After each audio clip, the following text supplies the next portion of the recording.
Good morning students. आज मैं आपसे फिर से देखने बात करने जा रहा हूँ फॉर्मल चार्ज कैसे निकालेंगे। तो फॉर्मल चार्ज में हमारे पास फॉर्मूला क्या होगा कि total number of valence electron in free atom. Total number किसका लेना है? वैलेंस सेल में। वैलेंस सेल में मेरे पास कितने इलेक्ट्रॉन है वो मैं यहाँ पे रखना है। माइनस क्या करना है मुझे? Lone pair electron. Lone pair electron मतलब आपको अगर मान लें 2 इलेक्ट्रॉन है तो हमें वो दोनों इलेक्ट्रॉन को लिखना होगा। लोन पे इलेक्ट्रॉन लिखना है, माइनस करना है, तो उसके माइनस का करना है 1/2 total number of bonded electron और शेयरिंग इलेक्ट्रॉन। तो शेयरिंग इलेक्ट्रॉन कितना है, लोन पे कितने हैं और उससे उस एटम की वैलेंस इलेक्ट्रॉन कितने हैं। तो उसको अपनी जैसे मान लीजिए मेरे पास एक एग्जांपल मैं लेता हूँ। ऑक्सीजन है, इसके आउटर में कितने होगा? 6 इलेक्ट्रॉन होगा। 6 में से हमने कहा कि 2 इधर बॉन्डिंग में चला गया, ठीक है। तो 2 इलेक्ट्रॉन हमारे पास इधर चले गया है, 2 यहाँ पे इसके साथ शेयरिंग कर ली है, इसके साथ आ गया 2 और 1 इलेक्ट्रॉन इसने क्या करी होगी? कोऑर्डिनेट किया होगा। इसके पास ऑलरेडी कितने रहेंगे? 2 2 4 2 6। 1 इलेक्ट्रॉन और दिया है, ये कितना होगा इसके पास? 7। मतलब 1 इलेक्ट्रॉन ना बल्कि के क्या हो जाएगा इसके लिए? 2 इलेक्ट्रॉन। ये क्या करेगा? गेन करेगा इलेक्ट्रॉन्स, इसका खुद ले रहा है। ये क्या कर रहा है? कोऑर्डिनेट कर रहा है, ठीक है। कोऑर्डिनेट में क्या हुआ करता है कि इलेक्ट्रॉन से कंप्लीटली पेयर ऑफ इलेक्ट्रॉन ये दिया करेंगे, ठीक है। तो अगर मैं यहाँ पे बातें करूँगा 2 2 2 4 4 और 2 6 2 इलेक्ट्रॉन, तो इसने अपनी 2 इलेक्ट्रॉन क्या किया? इसको मैं इसको फिर से बता रहा हूँ। 2 इलेक्ट्रॉन इसने क्या करी होगी? इसको कोऑर्डिनेट किया होगा। ध्यान दीजिएगा, इसने जब अपना 2 इलेक्ट्रॉन कोऑर्डिनेट किया तो इसके बाद 6 था, 6 और 2 8 इलेक्ट्रॉन इसके पास बन जाएंगे, ठीक है। और इसके पास जो 2 इलेक्ट्रॉन कोऑर्डिनेट कर रहा है, कोऑर्डिनेट मतलब लोन पेयर देना। बात समझिएगा, लोन पेयर को देने की बात कर रहे हैं, कोऑर्डिनेट कौन कर रहा है? तो ये कोऑर्डिनेट करके इसको इलेक्ट्रॉन दिया है इसके पास। अब मैं इसकी फॉर्मल चार्जेस निकालूंगा कि कितना फॉर्मल चार्ज होगा। तो देखिए मार्क 1 सेंट्रल एटम जिसको मैंने 1 मार्क किया है उसकी फॉर्मल चार्ज, तो पहले मैंने 6 लिखा है। 6 क्या है? Total number of valence shell in electron. इस ऑक्सीजन के वैलेंस शेल में कितने इलेक्ट्रॉन होते हैं? 6।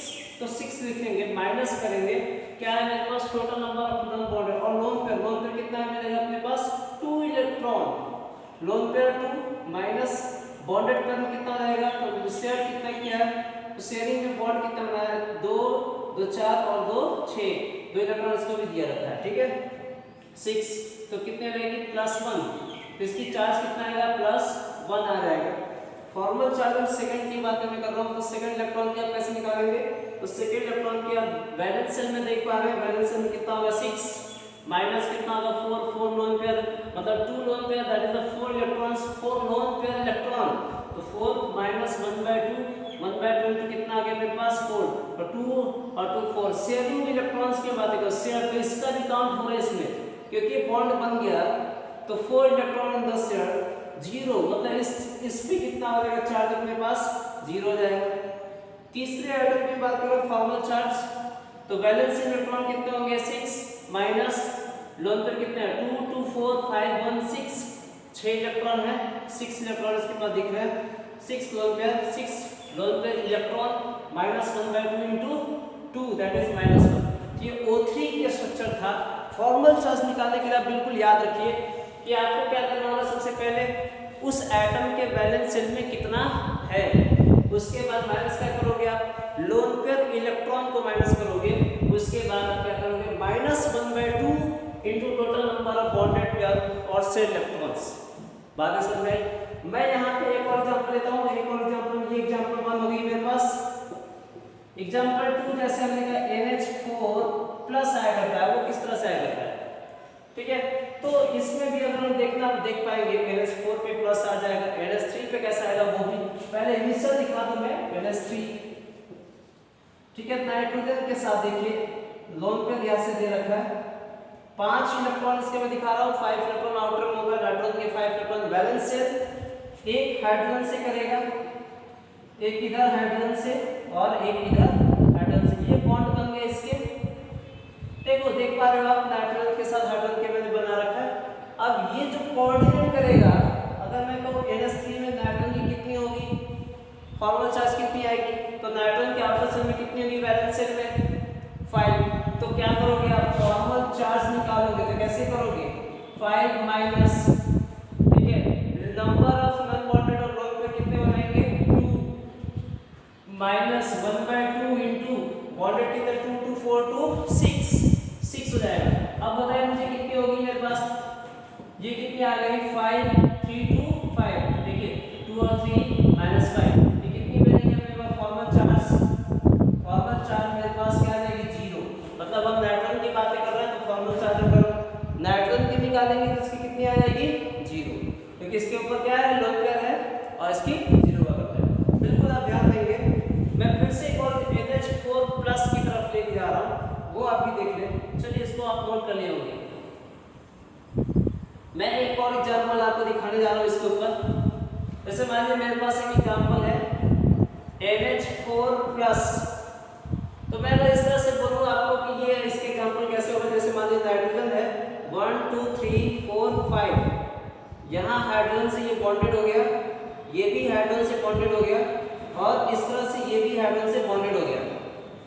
दो इलेक्ट्रॉन हाइड्रोजन को क्या कर रहा है, ये दोनों मिलकर कोऑर्डिनेट कर रहा है, ये कोऑर्डिनेट बॉन्ड कहलाते हैं। दो इलेक्ट्रॉन पेयर ऑफ इलेक्ट्रॉन किसी भी इलेक्ट्रॉन के सेल में चले जाते हैं, डोनेट करेगा, दिस इज नॉट डोनर, ये डोनर होगा और ये एक्सेप्टर होगा। मतलब ये डोनेट कर रहा है, एक्सेप्ट कर रहा है, बात समझिएगा।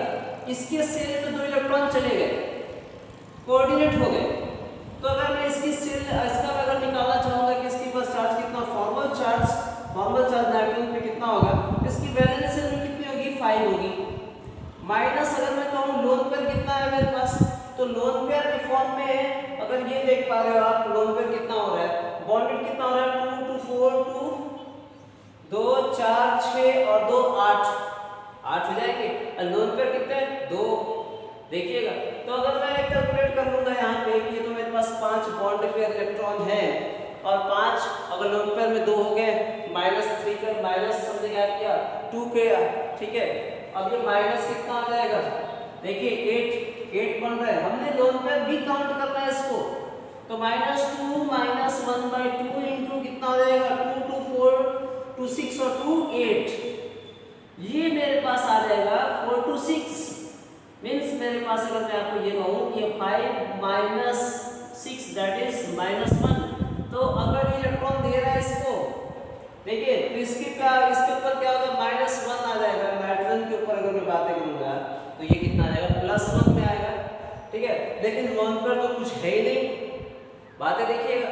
मैं क्या कर रहा हूँ, लोन पेयर हो तब, लोन पेयर नहीं है यहाँ पे, तो लोन पेयर नहीं है मतलब इसके कितना जाएगा 0, तो 5 ये कितना 5 - 4 दैट इज +1, तो नाइट्रोजन के ऊपर क्या आएगा +1, तो NH4 पे +1 दिखाया करते हैं।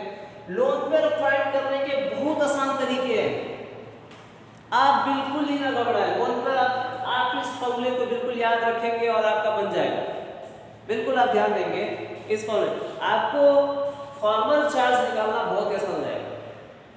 मैं आपको कुछ और एग्जांपल देता हूं जिसको आप बना सकते हैं। ऐसे मानते मैं एक और एग्जांपल की मैं बातें करूंगा, अगर मैं कहूँ CO3 है, CO3 के ऊपर और मैं कहूँगा CO2 है, तो CO2 के कैसे निकालोगे, क्वेश्चन नंबर 4 देखो, CO2 है, तो अगर मैं ये कहूँ कि कार्बन है अपने पास, कार्बन के साथ double bonded, 4 electron outer shell में, ऑक्सीजन के पास भी, ये अपने पास 2 2 4 2 6 हो गए, इस ऑक्सीजन के पास भी मैं दिखा दूं 2 2 4 5 6, ये तो बॉन्डेड है, कंप्लीटली बॉन्डेड है, कोई लोन पेयर नहीं है। कार्बन पे अगर मैं कहूं कि कार्बन के लिए फॉर्मल चार्ज निकालो, फॉर्मल चार्ज ऑफ कार्बन, तो कितनी बताओगे आप, इसके आउटर में 4, लोन पेयर 0 -1/2 इंटू कितना 2, कितने हो गए 4 बॉन्ड, मतलब 2 4 6 8, कितनी होगी अपने पास 0 आएगी फॉर्मल चार्ज कार्बन के ऊपर। ऑक्सीजन की भी निकाल सकते हो आप, है ना। ऑक्सीजन की मैं कहूँ कि अगर 2 और ये कितना है मेरे पास 3 है, तो 2 की मैं बातें करूंगा अगर कि 2 पे निकालो formal charge on the second oxygen part पे निकालो, कितना बताओगे, मेरे पास आउटर में कितना होगा 6 -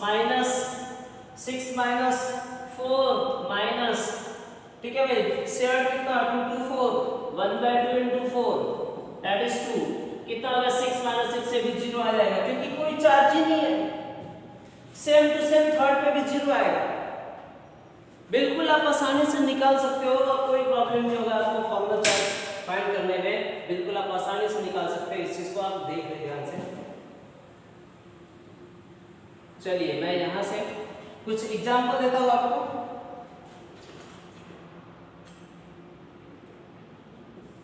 क्वेश्चंस आप फाइंड करेंगे CO2 हो गया, CO3 minus 2, NO2 minus, NO2 के बाद आप निकाल सकते हैं SO4 माइनस 2।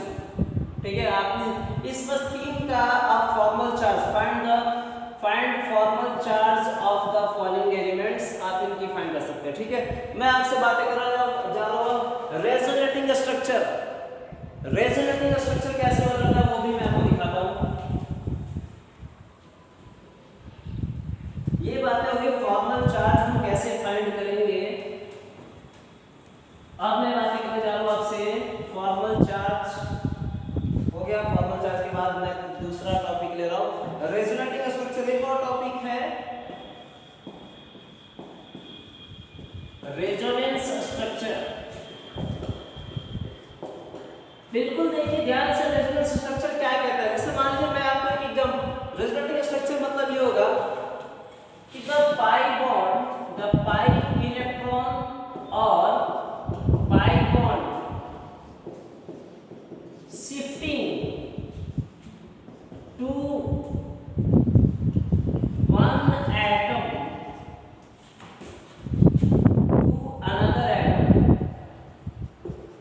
एक एटम से अनदर एटम में क्या हो, पाई बॉन्ड शिफ्ट हो, तो नंबर ऑफ रेजोनेटिंग स्ट्रक्चर मिलेंगे। जैसे मान लीजिए मैंने कहा CO3 पे -2।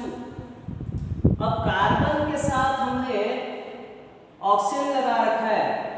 बिल्कुल आप देख पा रहे हैं 3 ऑक्सीजन मैं यहाँ पे लिंक करा रहा हूँ। अगर मैं इस तरह से करा लूँ, 4 बॉन्ड से ज्यादा तो होना नहीं है। मैं कहूँ कि यहाँ माइनस चार्ज है, यहाँ निगेटिव चार्ज है। कार्बन के पास तो 4 इलेक्ट्रॉन है, 4 इलेक्ट्रॉन इसके वैलेंस शेल में है। अब ये अपना इलेक्ट्रॉन देगा। ठीक है, तो ये पहले ही अपन ये देखो कि अगर मैं कहूँ पाई बॉन्ड की शिफ्टिंग हो रहा है तो रेजोनेटिंग सिंपल फॉर्म में क्या होता है, ये डबल है तो ये सिंगल हो जाएगा। ठीक है भाई, अगर ये अपने पास रेजोनेटिंग स्ट्रक्चर में क्या करना चाहता है कि हम किस तरह से बॉन्ड बना रहे हैं, तो हम यहाँ पे 2 बॉन्ड बना लिए, ऑक्सीजन की एटम्स होगी कंप्लीट। ठीक है, इसके ऑक्सीजन की एटम कितनी है, 2 2 4 5 6, ये तो कंप्लीट है। लेकिन इसकी कंप्लीट नहीं हुआ यार, ये देख पा रहे हैं आप, ये देखिए मैं यहाँ बना रहा हूँ इसके स्ट्रक्चर, ये बिल्कुल इसके भी ऑक्टेट कंप्लीट नहीं हुआ, इसके भी ऑक्टेट कंप्लीट नहीं, इसकी ऑक्टेट कंप्लीट हो रही है। अब ये इलेक्ट्रॉन अगर ब्रेक कर जाए तो ये डबल बॉन्ड बनेगा, क्योंकि अगर ये बॉन्ड मेरा इधर टूट रहा है तो माइनस चार्ज।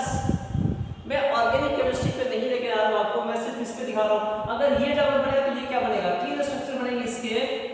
ये अगर डबल बॉन्ड ऑक्सीजन हो जाएगा तो ये सिंगल बॉन्ड ऑक्सीजन होगा, ये भी सिंगल बॉन्ड होगा। आगे रेजोनेटिंग फिगर्स बनेंगे इसके, ये मेरे पास सिंगल बॉन्ड, ये भी मेरे पास सिंगल बॉन्ड, तो ये मेरे पास डबल बॉन्ड हो जाएगा। मतलब तीनों फिगर में इसमें ये ब्रेक करेगा इधर, तो यहाँ बनेगा पॉजिटिव, प्लस माइनस मिलके पाई बॉन्ड बना लेंगे यहाँ पे। फिर ये अगर मेरे पास ब्रेक होते हैं माइनस बनेंगे ऊपर, तो ये मेरा प्लस, तो प्लस माइनस मिलके ये पाई बॉन्ड बना लेंगे, तो प्लस माइनस चार्ज बन के हमारे क्या हुआ करता है, पाई बॉन्ड। ये आपस में रेजोनेटिंग है, ये फिर वापस आपका वही फिगर बन जाएगा।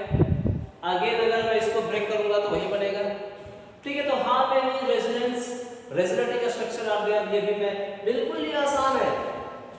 आप रेजोनेटिंग स्ट्रक्चर में पाई बॉन्ड की शिफ्टिंग देखते हो। अब मैं एक और एग्जांपल लूं आपसे कि SO4 -2। देखिए अब आप कहोगे कि ये कैसे बनेगा सर, तो जब इसकी CO3 की मैं बातें कर रहा था जब आपसे, तो CO3 में इलेक्ट्रॉन हमारा देखिए, अगर मैं कहूं कि ये सिंगल बॉन्ड है तब तो गलत हो जाएगा। डबल बॉन्ड एक बनाया, बाकी 2 सिंगल बॉन्ड बनाएंगे। ठीक है भाई, तो दोनों पे एक एक इलेक्ट्रॉन की कमी होगी, फॉर्मल चार्ज निकालिए। अगर मैं कहूँ SO4 का बनाना हो तो सल्फर के आउटर में कितने बनाओगे आप, 2 2 4 5 6, ठीक है, ऐसा बनाओगे। तो अगर इसमें इलेक्ट्रॉन तो गेन कर रहा है, इलेक्ट्रॉन हमारे पास गेन कर रहे हैं, तो SO4 की अगर मैं देखूं तो सल्फर ऑक्सीजन के साथ हमारे पास इस तरह से बनाएंगे। मैं बिल्कुल 2 लेवल पे मैं आपको लेके जा रहा हूं, और जो दे रखा है, जो आपके बुक में दे रखा है, इसके वो ओल्ड फॉर्म दे रखा है रेजोनेटिंग स्ट्रक्चर, इसकी बॉन्ड कंप्लीट होगी, इसके पास ऑक्सीजन, मेरे पास ये ऑक्सीजन है, यहाँ नेगेटिव चार्ज बनेगा और यहाँ नेगेटिव चार्ज बनेगा, तभी ये सब पे क्या होगा, माइनस चार्ज। हम इसको कोऑर्डिनेट बॉन्ड पे नहीं लेके जा रहे। अगर मैं कोऑर्डिनेट बॉन्ड पे लेके जाऊंगा तो इसकी इलेक्ट्रॉन क्या होगी, बढ़ जाएगी। और मैं आपको दिखा रहा हूँ ऑक्टेट थ्योरी के अकॉर्डिंग एक और डायग्राम इसका देख लीजिए। सल्फर के साथ सल्फर ने क्या किया होगा, इस ऑक्सीजन के साथ इसको कोऑर्डिनेट किया होगा, और एक इनको एक और ऑक्सीजन में बना रहा हूँ, इसको भी ये कोऑर्डिनेट किया होगा, ठीक है, और दोनों को कोऑर्डिनेट करके चार्ज बना होगा। बाकी के इसके साथ इसने डबल बॉन्ड बनाया होगा, और एक और इनके साथ इसने डबल बॉन्ड बनाया होगा। अब कोऑर्डिनेट करना मतलब 2 2 4 2 6 और 2 8 हो गए। देखिए मतलब 2 2 4 2 इलेक्ट्रॉन 2 4 इलेक्ट्रॉन 2 6 और 2 8 हो गए। तो कोऑर्डिनेट बॉन्ड बनाकर अगर करेगा तो 3 बॉन्ड अगर मैं दिखा रहा हूं, 2 2 4 2 6, अगर यहां दिखा रहा हूं तो एक और आ रहा है। देखिए 2 2 4 2 6 तो होते ही है, एक और एक्स्ट्रा शेयर इलेक्ट्रॉन आ जाता है और वो इसकी कोऑर्डिनेट कर देता है। दोनों पे नेगेटिव, दोनों इलेक्ट्रॉन गेन कर रहे हैं तो दोनों पे नेगेटिव चार्ज आ जाएगा, ये कोऑर्डिनेट कर रहा है। लेकिन आपका ये सही हुआ करेगा, इसके ऊपर हम बातें करेंगे। देखिए तो रेजोनेटिंग स्ट्रक्चर मतलब पाई बॉन्ड की शिफ्टिंग होना।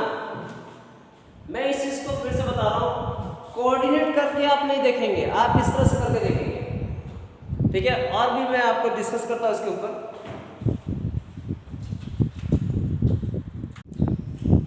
तो रेजोनेंस स्ट्रक्चर की मैं बातें करूंगा, इस तरह के आपको दिख रहा है। O3 डायग्राम की मैं बातें कर रहा हूं, O3। तो O3 के अंदर यहां पे देख पा रहे हो आप 6 इलेक्ट्रॉन होगा इसके पास, 2 2 4 2 6 और 6 इलेक्ट्रॉन।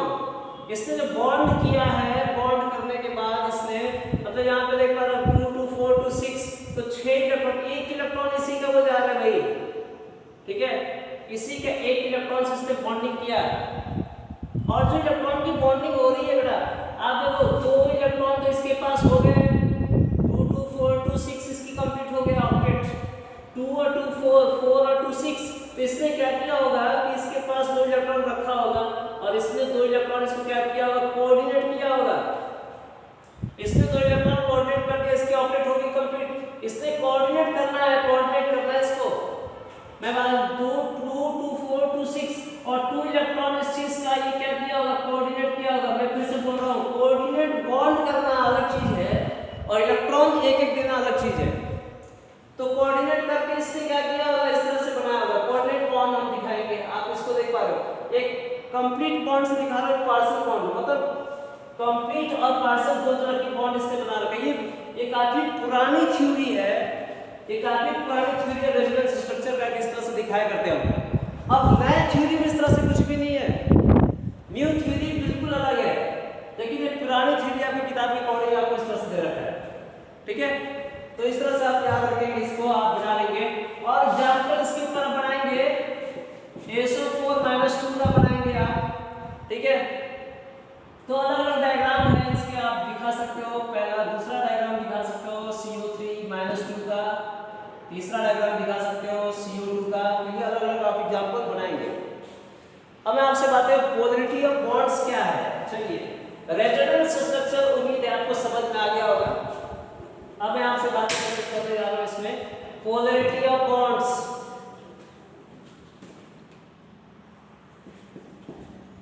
पोलैरिटी ऑफ बॉन्ड्स, तो पोलैरिटी ऑफ बॉन्ड्स में मैं आपको एक बात बताऊं, डाइपोल मोमेंट निकालना होता है, डाइपोल मोमेंट। अब पोलैरिटी मींस क्या, पोलर, पोल्स की फॉर्मेशन। यार पोल्स की फॉर्मेशन, जैसे सपोज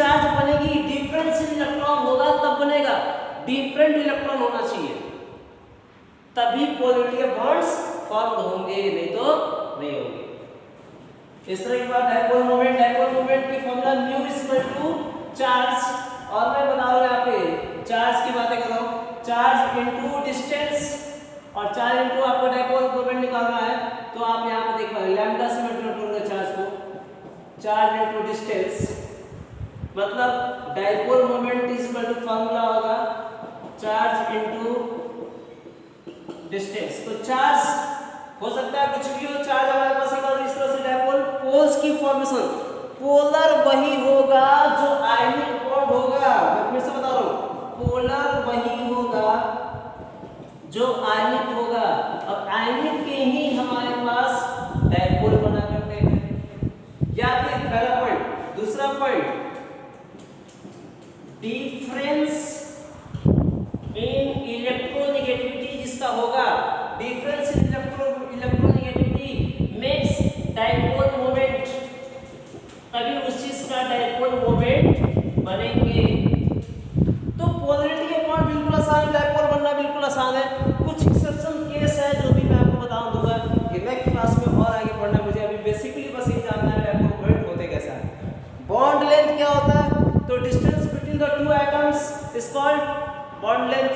बॉन्ड एंगल क्या होता है, तो जो आपका two atom angle between the two atoms, angle between the two atoms आप देखेंगे बॉन्ड एंगल मैंने आपको बता रखा है, sp2 में कैसा, sp3 में कैसा, sp3d में कैसा, तो वो सारी चीजें आया करता है।